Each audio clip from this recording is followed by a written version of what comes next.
ॐ अज्ञानतिमिरान्धस्य ज्ञानञ्जनशलाकया चक्षुरुन्मिलितं येन तस्मै श्रीगुरुवे नमः। ॐ नमो भगवते वासुदेवाय। ॐ नमो भगवते वासुदेवाय। ॐ नमो भगवते वासुदेवाय। श्रीमद् भागवतम ग्रंथराज श्रीमद् भागवतम पढ़ेंगे और हम लोग हैं पहले कैंटो में, 7वां चैप्टर चल रहा है और श्लोक संख्या है 12। तो हम क्या सुन रहे हैं आजकल? आज जो है एक्चुअली में भागवत की कथा कह सकते हैं। वैसे तो भागवत हमने चालू करे बहुत दिन हो गए हैं। अब जो है इसके अगले श्लोक से लगभग 13वें श्लोक से भागवत की रियल कथा जो है अभी बताएंगे, सूत गोस्वामी बताना शुरू करेंगे। इसके पहले बहुत सारी भूमिका हमने पढ़ी, भागवत पढ़ने का मूड कैसा होना चाहिए, भागवत आई कैसे संसार में, ये सब हमने सुना। और हमने व्यासदेव और सुखदेव गोस्वामी के बारे में एक स्टोरी सुनी कि सुखदेव गोस्वामी जो हैं भागवत के कथाकार, ओरिजिनल कथाकार, जिन्होंने परीक्षित महाराज सुने, उनका कैरेक्टर के बारे में हमने थोड़ी एक कहानी सुनी जनक महाराज के साथ, कितने महान वो भक्त थे जिन्होंने भागवत बोली। तो इसको जारी रखते हैं। श्लोक संख्या 12। परीक्षितः अथ राजर्षै जन्म कर्म विलापनम संस्थाम च पांडुपुत्राणाम वक्षे कृष्ण कथा उद्यम। सूत गोस्वामी ने शौनक आदि ऋषियों को संबोधित किया। अब आपको याद हो जाना चाहिए कि ओरिजिनल स्पीकर हैं सुखदेव गोस्वामी, परीक्षित महाराज को बता रहे हैं। इस सभा में बहुत सारे लोग बैठे हैं, नारद, व्यास और बहुत लोग बैठे हैं, और उसी सभा में सूत गोस्वामी बैठे हैं। हाँ, तो सूत गोस्वामी ने भागवतम किससे सुनी? सुखदेव गोस्वामी से। और यही सूत गोस्वामी अब शौनक इत्यादि ऋषियों को नेमे शरण्य में कथा बता रहे हैं। तो अब जो है सूत गोस्वामी ने शौनक आदि ऋषियों को संबोधित करते हुए बोला, अब मैं भगवान श्री कृष्ण की दिव्य कथा तथा राजऋषि परीक्षित महाराज के जन्म, कार्यकलाप तथा मोक्ष विषयक वार्ताएं एवं पांडु पुत्रों द्वारा गृहस्थ आश्रम के त्याग की कथाएं कहने जा रहा हूँ। तो अभी तक हमने कुछ बैकग्राउंड सुना था। अब क्या कौन सी कथाएं आएंगी? परीक्षित महाराज का जन्म कैसे हुआ, उन्होंने क्या क्या किया, पांडु पुत्रों के साथ क्या हुआ, गृहस्थ आश्रम के त्याग, ये सारी कथाएं शुरू होती हैं। अभी जो आगे आएगा कथा आप सुनेंगे किस प्रकार से कृष्ण के बिना पुराण तथा महाभारत जैसे पूरक ग्रंथ निरी कहानियां हैं, ऐतिहासिक तथ्य हैं, लेकिन कृष्ण के होते ही ये कहानियां दिव्य बन जाती हैं। यानी कि ऐतिहासिक तो हैं, कहानी तो नहीं है तो रियल हिस्ट्री। लेकिन इस हिस्ट्री में जब कृष्ण जुड़ जाते हैं तो दिव्य हिस्ट्री बन जाती है। हाँ, अभी मैंने कुछ दिन पहले सुना कि यूजीसी जो है यूजीसी सिलेबस चेंज कर रही है, और कर दिया है उन्होंने। आई थिंक अभी इम्प्लीमेंट नहीं हुआ है, लेकिन हिस्ट्री का पूरा सिलेबस चेंज किया जा रहा है। मैं आपको बता देता हूँ, मेरे पास एक व्हाट्सएप आया था, उसमें हमने देखा कि उसमें मुग़लों की हम लोग कथाएं सुनते थे, मुग़लों की, मुग़ल और अंग्रेज़ों पे ही सारी हिस्ट्री सेंटर्ड थी। हम सब ने हिस्ट्री पढ़ी है और बड़े परेशान रहे इन सबको पढ़ के, और उससे कोई हमारा लाभ नहीं होता था। उस मुग़लों के बारे में जान के क्या फ़ायदा होता था? वो भी एक हिस्ट्री है, लेकिन उस हिस्ट्री में कृष्ण नहीं है। हाँ, इसलिए वो क्या है, वो निरी कहानियाँ हैं। ऐसी हिस्ट्री को तो कहानी बोलना चाहिए, लेकिन फिर उसमें क्या करने वाले हैं वो चेंज, वो वैदिक इंडिया को डाल रहे हैं धीरे धीरे, या एंशियंट इंडिया को, वैदिक खोजों जो हमारे साइंटिस्ट ने जो खोजें करी हैं, वेदों में कैसे आजकल की साइंटिफिक डिस्कवरीज को ऑलरेडी मेंशन किया गया है, ये सारी हिस्ट्री पढ़ा जाएगी वैदिक इंडिया के बारे में, जो कि हम गुरुकुल में ऑलरेडी करने का प्रयास कर रहे हैं। तो ये जो है ऐसी हिस्ट्री जो है दिव्य हिस्ट्री है, क्योंकि उसमें भगवान या भगवान विषयिक चीज़ें हैं। तो ऐसी हिस्ट्री जरूर पढ़नी चाहिए। तो Bhagavatam is one of such history, historical document. और उनका श्रवण करते ही हम भगवान से दिव्य रूप से जुड़ जाते हैं। यही कारण है कि हमारा सर्वनाश इसलिए हो रहा है क्योंकि जिन पॉश स्कूलों में हम कहते हैं वाह what a school, centrally air conditioned और सब कुछ ऑल ऑटोमेटेड ERP सिस्टम, लेकिन करिकुलम क्या है, पढ़ाया क्या जा रहा है? पढ़ाया ये निरी कहानियाँ पढ़ाई जा रही हैं। आप हिस्ट्री की बात मत कीजिए, आप इंग्लिश का चैप्टर उठाइए, हमारे आजकल के जो सिलेबस हैं उसमें हिंदी के चैप्टर उठाइए, उन चैप्टर को आप थोड़ी देर पढ़िए, आपको पढ़ के समझ में आ जाएगा कि कितनी गहराई है उसमें। उसमें कोई गहराई नहीं है, उसमें बिल्कुल भी गहराई नहीं है। रादर उसमें ऐसी कहानियाँ हैं जो आदमी को नास्तिक बना दे, इस तरह की कहानियाँ उसमें पाई जाती है। तो इसलिए क्योंकि हम जो पढ़ा रहे हैं वो क्या है, निरी कहानियाँ हैं, इसलिए किसी का हृदय परिवर्तन नहीं हो रहा है। इसलिए क्या करना चाहिए हमें यहाँ पे बताया है भागवतम नामक हिस्ट्री पढ़ना चाहिए। क्यों? क्योंकि इस हिस्ट्री में कृष्ण हैं, इसलिए ये दिव्य हिस्ट्री है। पाठकों को चाहिए कि अन्य, अब यहाँ पे प्रभात बता रहे हैं कि इस हिस्ट्री को भी सीक्वेंशियल पढ़ना चाहिए। कई लोग क्या करते हैं, एकदम से 5वां कैंटो उठाया, अरे वो वाली कथा कहाँ है, नरसिंह भगवान की कथा सुनेंगे, उस कथा को लाइए। अरे वो वाली कथा कहाँ है, इस कथा में ये आज हमें राजा राम के बारे में सुना, अच्छा 9वां स्कंद उठाइए। अरे भगवान की लीलाओं के बारे में पढ़ना है, 10वां स्कंद उठाइए। तो प्रभुपाद कहते हैं पाठकों की चाहिए कि अन्य 9 स्कंदों के तात्पर्य को समझे बिना 10वें स्कंद की विषय वस्तु में प्रवेश करने का प्रयत्न ना करें। तब तक 10वां ना उठाए, मैं तो कहता हूँ तब तक दूसरा ना उठाए जब तक पहला ना पढ़ ले। कई मैंने हमारे भक्तों को देखा है कि 2 दिन एक किताब पढ़ी, उसके बाद तीसरे दिन कोई दूसरी किताब पढ़ ली, उसके बाद फिर कोई किताब पढ़ ली, किसी किताब को आज तक पूरा नहीं पढ़ा। हमें सीक्वेंशली नंबर, पेज नंबर 1, प्रस्तावना, प्रीफेस वगैरह हर चीज़ को पढ़ते हुए एंड तक किताब को समाप्त करना चाहिए। ऐसा प्रभुपाद बता रहे हैं। कृष्ण तथा पांडवों जैसे उनके शुद्ध भक्त एक समान धरातल पर हैं। ये बड़ी इंपॉर्टेंट बात है कि जहाँ पर जितना इंपॉर्टेंट कृष्ण है वहीं उतने इंपॉर्टेंट उनके भक्त हैं, दोनों में भेद नहीं है। यदि कृष्ण के बारे में 10वें स्कंद में है तो भगवान के भक्तों के बारे में 9 स्कंदों में है। आप भक्तों को लांग के सीधा 10वें स्कंद में नहीं जा सकते, ऐसा बताया जा रहा है। ओके। यदा मिधे कौरवसृज्यानां वीरश्वथो वीरगतिं गतेषु वृकोधर अविद्ध गदा आभिर्मर्ष भग्न उरुदंडे धृतराष्ट्रपुत्रे भर्तुः प्रियं द्रोणी इति स्म पश्यन् कृष्णासुतानां स्वपतां शिरांसि उपाहरत् विप्रियम् एव तस्य जुगित्सं कर्म विगृहन्ति। जब दोनों दलों, अब ये यहाँ से कथा की आगे की बात शुरू होती है कि बेसिकली ये कथा शुरू हो रही है महाभारत के समाप्त होने के बाद से। तो ये भागवतम की कथा कहाँ से शुरू होती है? भागवतम की कथा शुरू होती है महाभारत के ख़त्म होने के बाद, और गीता कब होती है? ड्यूरिंग महाभारत।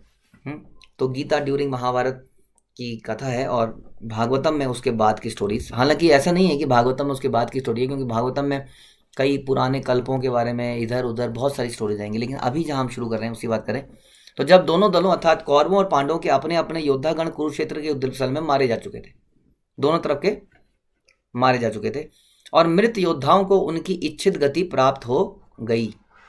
और जब भीमसेन की गदा के प्रहार से मेरुदंड टूट जाने पर धृतराष्ट्र का पुत्र विलाप करता गिर पड़ा। तो दुर्योधन को युद्ध के अंत में दुर्योधन भीम के प्रहार से अधमरा हो गया, उसकी पीठ की जो है रीढ़ की हड्डी टूट गई और वो बड़े ही दर्द में नीचे गिर पड़ा।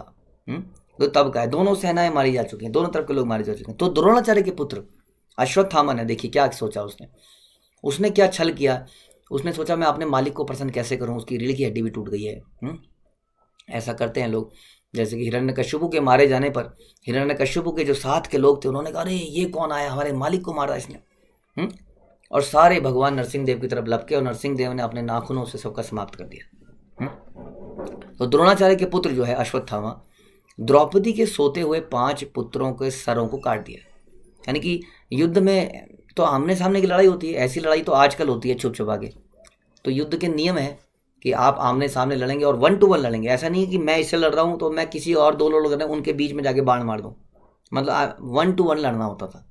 इसने क्या किया, इसने वो 5 पुत्र सो रहे थे उनके सरों को काट दिया और मूर्खतावश उन्हें उपहार स्वरूप, उसको लगा कि ये मैं खबर जब दुर्योधन को सुनाऊंगा तो दुर्योधन बड़ा प्रसन्न होगा। लेकिन बड़े आश्चर्य की बात है, दुर्योधन एक दुष्ट व्यक्ति माना जाता है, लेकिन फिर भी उसके अंदर कुछ एटिकेट्स थे। तो उसने क्या सोचा, लेकिन उसने दुर्योधन ने इस जघन्य कृत्य की निंदा करी और वह तनिक भी प्रसन्न ना हुआ। उसने अश्वत्थामा के इस कृत्य को बड़ा ही घिनौना माना कि तूने इस प्रकार से उन बच्चों की हत्या करी। उसको बिल्कुल तिरस्कार कर दिया, उसको हटा दिया। अब ये उसने सोचा नहीं था। तो ये घटना हो गई है जिसमें कि द्रौपदी के 5 पुत्र जो है मारे गए। तात्पर्य श्रील प्रभुपाद क्या बताते हैं कि श्रीमद् भागवत में भगवान कृष्ण की लीलाओं की दिव्य कथा कुरुक्षेत्र के युद्ध के समाप्त होने से प्रारंभ होती है, जहां भगवान ने स्वयं भगवत गीता में अपने विषय में कहा। इसलिए भगवत गीता और भागवतम दोनों ही भगवान की दिव्य कथाएं हैं, दोनों ही दिव्य कथाएं। एक में भगवान ने बोला है, एक में भगवान के बारे में बोला है। दोनों ही महान ग्रंथ है। गीता कृष्ण कथा है क्योंकि भगवान द्वारा कही गई है, और भागवत भी कृष्ण कथा है क्योंकि ये कृष्ण के विषय में कही गई है। भगवान श्री चैतन्य महाप्रभु चाहते थे कि प्रत्येक व्यक्ति इन दोनों कथाओं को सुने, बार बार सुने, बार बार सुने। भगवान कृष्ण चैतन्य भगवान कृष्ण के अवतार हैं, भक्त के वेश में साक्षात कृष्ण हैं। अतएव भगवान कृष्ण तथा कृष्ण चैतन्य महाप्रभु दोनों के मंतव्य समान है। भगवान चैतन्य की इच्छा थी कि जिन्होंने भारत में जन्म लिया है वो सारे लोग इन कृष्ण कथाओं को गंभीरतापूर्वक समझें और पूर्ण अनुभूति होने के बाद विश्व के प्रत्येक भाग में इस दिव्य संदेश का प्रचार करें। इससे त्रस्त विश्व में वांछित शांति तथा संपन्नता प्राप्त होगी। तो ये आपके और मेरे लिए, हम सब के लिए, केवल हमें भागवतम सुनना, गीता को सुनना नहीं है, हमें कोशिश करनी चाहिए इसका प्रचार हो। जैसे मैं आपको बता रहा था कि विदेश में एक लड़का था, भारतीय था, 12 साल का लड़का था। उससे पूछा गया कि गीता क्या है, तो वो बता ही नहीं पाएगी गीता क्या है। उसने कहा गीता ये क्या चीज़ है। और ऐसे हमारे इंडिया में भी बहुत सारे बच्चे होंगे जिनको मालूम ही नहीं होगा, या मालूम भी होगा तो कहेंगे गीता ये तो दादी अम्मा की किताब है। तो इसलिए ये हमारा कर्तव्य बनता है कैसे इसको सबको ये बताना। जिसने भारत में जन्म लिया है, मनुष्य जन्म यार, जन्म सार्थक करो परोपकार। तो वो अपने जन्म को सार्थक करे और परोपकार करे, ऐसा ही बताया। तो ये दोनों ग्रंथ, और भगवान की और गुरु महाराज की और श्रील प्रभुपाद की कृपा से हम लोग दोनों ही ग्रंथ को पढ़ रहे हैं। हम भगवत गीता भी पढ़ रहे हैं और हम श्रीमद् भागवतम भी पढ़ रहे हैं। माता शिशून निधनम सुतानाम निशम्य घोरम परितप्यमाना तदारुद्धाश्व कलाकुलाक्षी ताम सांत्व यन्नाह किरीटमाली। पांडवों के 5 पुत्रों की माता द्रौपदी अपने पुत्रों का वध सुनकर आंसुओं से भरी आंखों के साथ शोक से विलाप करने लगी, और ये देखते हुए घोर क्षति में उसे ढांढस बंधाते हुए अर्जुन ने द्रौपदी से इस प्रकार कहा। तो अर्जुन द्रौपदी को कुछ सांत्वना देने का प्रयास करते हैं और सांत्वना देते देते कुछ प्रतिज्ञा कर लेते हैं। हाँ, वो क्या है? तदा सुचूते प्रमिजामि भद्रे यद्व बंदो शिरा आतताईन गांडीव मुक्ते विशखे उपाहरे त्वा आक्रम्य यत सनायसी दग्धपुत्रा। हे देवी, जब मैं अपने गांडीव धनुष से छोड़े गए तीरों से उस ब्राह्मण का सर काट के तुम्हें भेंट करूंगा, तब मैं तुम्हारी आंखों से आंसू पोंछूंगा और तुम्हें सांत्वना प्रदान करूंगा। तब तुम अपने पुत्रों के शरीर का दाह करने के बाद उसके यानी कि अश्वत्थामा के सर पर खड़ी होकर स्नान करना। तो ऐसी घोर प्रतिज्ञा उन्होंने ले दी। तो खैर, इससे आप बहुत कुछ सीखेंगे आगे जाके भी कि ऐसी प्रतिज्ञाएं, एक्चुअली हमें प्रतिज्ञा लेने का भी अधिकार नहीं है, हम पहले भी इसको समझ चुके हैं। प्रतिज्ञा लेने से भी पहले हमें गुरु से आशीर्वाद लेना चाहिए। क्या हम ऐसी प्रतिज्ञा ले सकते हैं? कई बार लोग प्रतिज्ञा ले लेते हैं, मैं सारे कार्तिक में 64 माला करूँगा, हाँ, और 2 दिन बाद ही वो 64 से 26 हो जाती है। तो ये अपराध लगता है एक बार प्रतिज्ञा लेना और प्रतिज्ञा पूरी ना करना, ये एक अपराध है। इसलिए बड़ा सोच समझ के प्रतिज्ञा लेनी चाहिए। कोशिश कर सकते हैं, हम ये बोल सकते हैं मिनिमम इतना करेंगे, उसके ऊपर जितने हो जाए उतना करेंगे, जो भी है। ऐसा नहीं है, मन को कंट्रोल करने के लिए वाव तो लेना ही पड़ता है, लेकिन जैसे श्रील प्रभुपाद ने हमें बोला कि 16 माला तो करनी है कम से कम। ज़्यादा की प्रतिज्ञा लेने से पहले सोचना चाहिए, क्योंकि उसके लिए गुरु आपको बताएंगे नहीं आपको ये भी तो करना है, आपको ये भी तो करना है, आपको ये भी तो। ऐसी प्रतिज्ञा क्यों ले रहे हैं आप? तो कई बार हम जोश में ऐसी प्रतिज्ञा ले लेते हैं जो हम स्वयं पूरा नहीं कर सकते। तो ऐसा अर्जुन की लाइफ में कई बार हो जाता है। तो यहाँ पर उन्होंने बोल दिया कि मैं उसको मार के आऊँगा, उस ब्राह्मण को। वास्तव में श्रील प्रभुपाद आगे तात्पर्य में बताते हैं कि अश्वत्थामा ब्राह्मण नहीं था, ब्राह्मण बंधु था। उसके पिता जरूर ब्राह्मण थे, द्रोणाचार्य, लेकिन वो ब्राह्मण नहीं था क्योंकि उसने ब्राह्मणत्व का काम नहीं किया। उसने सोते हुए बालकों को जान से मार दिया। इसलिए बोल रहे हैं कि इसको इसका सर काट के लाऊंगा और तुम्हारे आंसू तभी पोंछूंगा, और तुम इसके सर के ऊपर स्नान करना, तब तक तुम स्नान भी मत करो। तो घोर एक तरह से उन्होंने बात बोल दी। अगला श्लोक। इति प्रियाम वल्गु विचित्र जल्पे सा सांत्वयित्वा अच्युत मित्र सुता अन्वाद्रवत दंशित उग्र धनवा कपि ध्वजा गुरुपुत्रम रथेन। इस प्रकार मित्र तथा सारथी के रूप में अच्युत भगवान द्वारा मार्गदर्शित किए जाने वाले अर्जुन ने अपनी प्रियतमा को ऐसे कथनों से तुष्ट किया। एक प्रकार से यहाँ बोला जा रहा है कि ये वही अर्जुन है जो कि भगवान द्वारा गाइडेड थे, मार्गदर्शित थे, लेकिन यहाँ पे ऐसा लगता है एकदम से उन्होंने कुछ प्रतिज्ञा ले ली है। अर्जुन ने अपनी प्रियतमा को ऐसे कथनों से तुष्ट किया, तब उसने अपना कवच धारण किया, भयानक अस्त्रों से शस्त्रों से लैस होकर अपने रथ पर चढ़ गया और गुरुपुत्र अश्वत्थामा का पीछा करने के लिए निकल पड़ा। तम आप न तंतम सा विलक्ष्य दुरात कुमारहा द्विग्नमना रथेन पराद्रव्यत प्राण परिसुरुव्याम याव दगमम रुद्र भयाद्यथा कथकः। राजकुमारों का हत्यारा अश्वत्थामा अर्जुन को दूर से ही अपनी ओर तेजी से आते हुए देखता है। और जैसा कहते हैं कि जिसने गलत कार्य किया होता है वो अपने अंदर से हमेशा कुछ, है ना, इसलिए कहते हैं कि जब व्यक्ति भक्ति करता है तो अभय हो जाता है। क्यों? उसको मालूम है कि उसकी अपनी इंद्रिय तृप्ति के लिए कोई पाप नहीं करेगा, वो हर वही कार्य करेगा जो गुरु और कृष्ण बता रहे हैं, और कोई कार्य करेगा ही नहीं, इसलिए वो कोई पाप कर ही नहीं सकता है। बड़ा आसान है पापों से बचना। जब हम गुरु और कृष्ण के आदेशों के पालन के अनुसार कुछ कार्य करते हैं तो हमें पाप कभी लग ही नहीं सकता है। तो इस प्रकार वो व्यक्ति क्या हो जाता है? अभय हो जाता है। अदरवाइज वो हमेशा भय में रहता है, जैसे कि चोर भय में रहता है।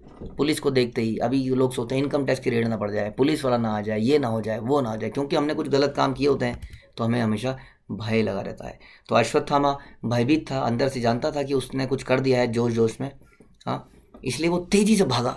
अर्जुन को जब उसने देखा अपने रथ पर सवार होकर डर के मारे जान बचाने के लिए भाग निकला। कैसे भाग निकला? जैसे शिवजी के भय से ब्रह्मा जी भागे थे।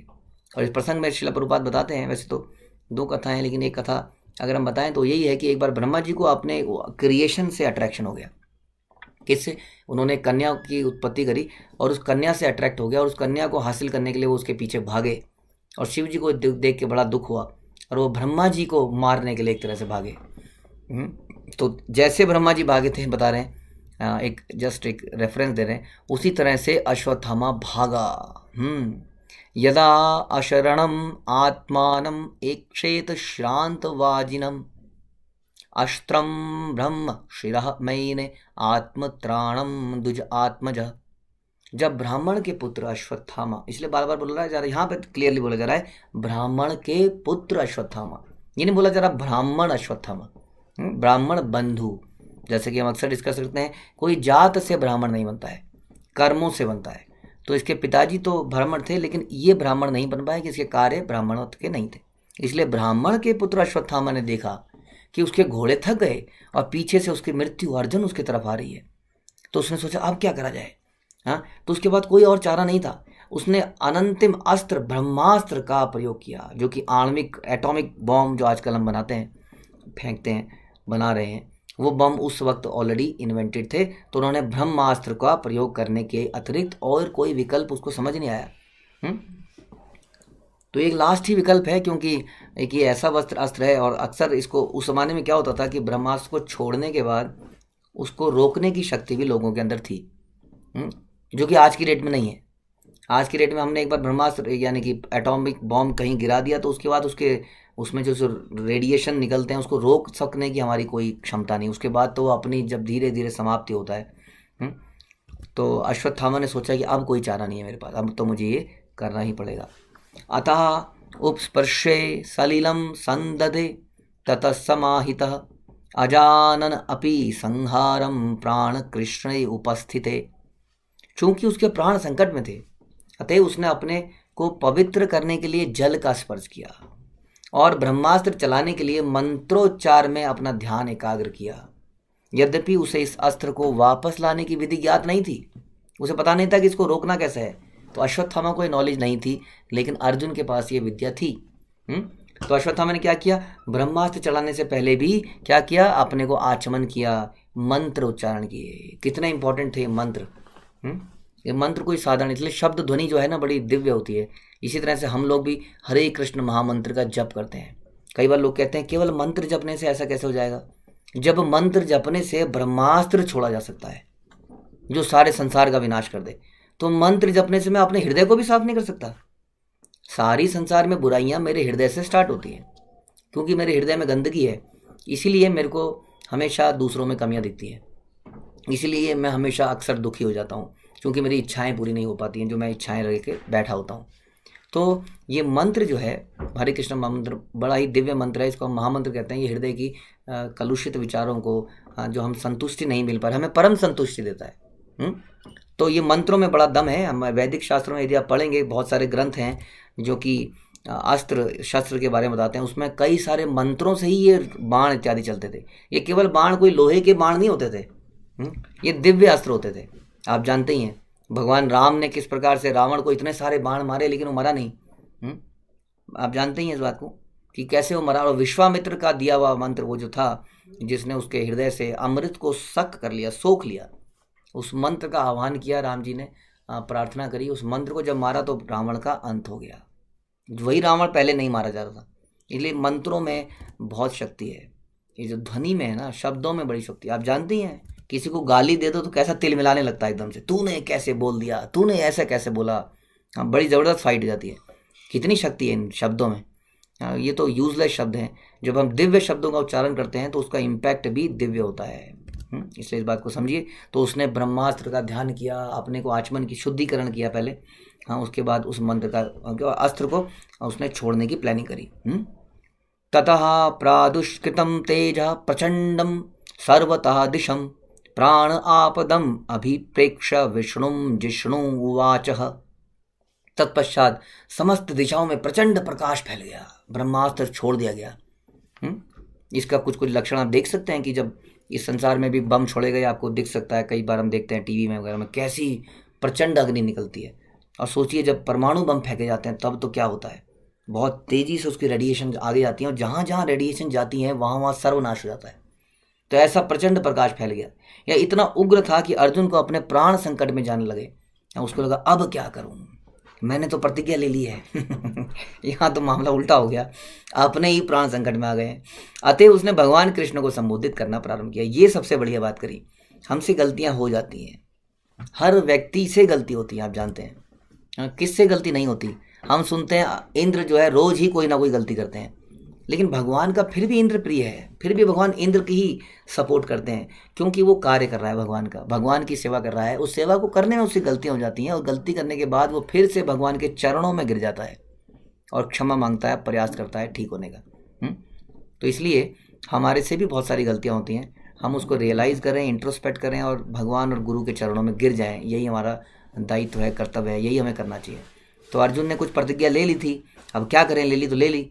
यहाँ पर मामला उल्टा पड़ गया है, तो उसने तुरंत भगवान को याद किया। उसने ये नहीं सोचा, हाँ ईगो नहीं होनी चाहिए, प्रार्थना वही कर सकता है, हाथ वही जोड़ सकता है जिसके हृदय में ईगो नहीं है, दंडवत प्रणाम वही कर सकता है, हाँ जिसके अंदर ईगो नहीं है। वो भगवान से प्रार्थना करता है। क्या प्रार्थना करता है, हाँ कि भगवान उसकी चेतना की रक्षा करें। तो अर्जुन यहाँ पर बोलते हैं कि हाँ अर्जुन वाच, अर्जुन ने कहा हे भगवान कृष्ण आप सर्वशक्तिमान परमेश्वर हैं। कृष्ण कृष्ण महाबाहो भक्तानाम अभयंकर त्वम एकः दह्रियमानानाम अपवर्ग असि संस्कृते। अर्जुन ने कहा हे भगवान श्री कृष्ण आप सर्वशक्ति सम्मान परमेश्वर हैं, आपकी विविध शक्तियों की कोई सीमा नहीं है, अतएव एकमात्र आप ही भक्त अपने भक्तों के हृदय में अभय उत्पन्न करने में समर्थ हैं। भौतिक कष्टों की ज्वालाओं में फंसे लोग, सारे लोग केवल आप में ही मोक्ष का मार्ग पा सकते हैं। बिल्कुल पते की बात बोल दी कि जिस तरह से वहाँ पे अग्नि में सब जल रहा था, अर्जुन भी उस जलन को महसूस कर रहा था। अर्जुन बोलते हैं इसी तरह से सारे संसार के लोग संसार की इस अग्नि में जल रहे हैं, विषयों की अग्नि में, इच्छाओं की अग्नि में, इच्छाओं की पूर्ति करने की अग्नि में, हाँ ईर्ष्या द्वेष की अग्नि में सब जल रहे हैं। लेकिन ये आनंद पाते हैं जब ये आपको समर्पित करते हैं। तात्पर्य में कृष्ण सर्वशक्तिमान है और भक्तों की निर्भयता के कारण स्वरूप है, निर्भयता के कारण स्वरूप है। यानी कि भक्तों में जो ये दिलेरी दिखती है, जैसा कि हम शिला प्रभुपाद में देखते हैं कि उन्होंने इस उम्र में इतना बड़ा प्रचार कर दिया, और कई भक्त जो है यूएई में प्रचार करने चले गए, कई पाकिस्तान में प्रचार करने चले गए। आज की बात नहीं कर रहे हैं, उस ज़माने में कई रशिया में प्रचार करने चले गए, जो कि बहुत ही खतरे का मामला था। ये जो निर्भयता है इसका कारण है केवल कृष्ण। भगवत भक्त सदैव निर्भय रहता है क्योंकि भगवान उसकी रक्षा करते हैं। यह भौतिक संसार जंगल में धधकती अग्नि के समान है, जिसका शमन भगवान कृष्ण की कृपा से ही संभव है। गुरु भगवान की कृपा के प्रतिनिधि होते हैं। यहाँ पे बता रहे हैं, जैसे हम बोलते हैं संसार दावनल लीडलो का त्राणाय कारुण्य घना घनत्वम। ये जो अग्नि है, इससे जो है गुरु जो है इसमें वर्षा की तरह आते हैं। गुरु भगवान की कृपा के प्रतिनिधि होते हैं। अतः भौतिक अस्तित्व की ज्वलताओं में जलता हुआ व्यक्ति स्वरूप सिद्ध गुरु के पारदर्शी माध्यम से भगवान की कृपा रूपी वर्षा को प्राप्त करता है। जीव क्या प्राप्त करता है? भगवान की कृपा। भगवान की कृपा कैसे मिलती है? गुरु के माध्यम से। इस प्रकार वो अपनी अग्नि को बुझा पाता है। गुरु अपनी वाणी के द्वारा पीड़ित व्यक्ति के हृदय में प्रवेश करके दिव्य ज्ञान प्रदान करते हैं, जिससे भौतिक संसार की अग्नि बुझ जाती है। तो इस प्रकार से गुरु हमारे हृदय में ज्ञान प्रकाश पैदा करते हैं, जिससे क्या होता है? उद्धधकती अग्नि शांत होती है, संसार की दावाग्नि शांत होती है। तो इस प्रकार से अर्जुन जो है भगवान के नतमस्तक होकर इन प्रार्थना को करते हैं। आगे देखते हैं, क्या अर्जुन इस ब्रह्मास्त्र से जल जाएगा या क्या होगा? ग्रंथराज श्रीमद् भागवत की जय, श्रील प्रभुपाद की जय।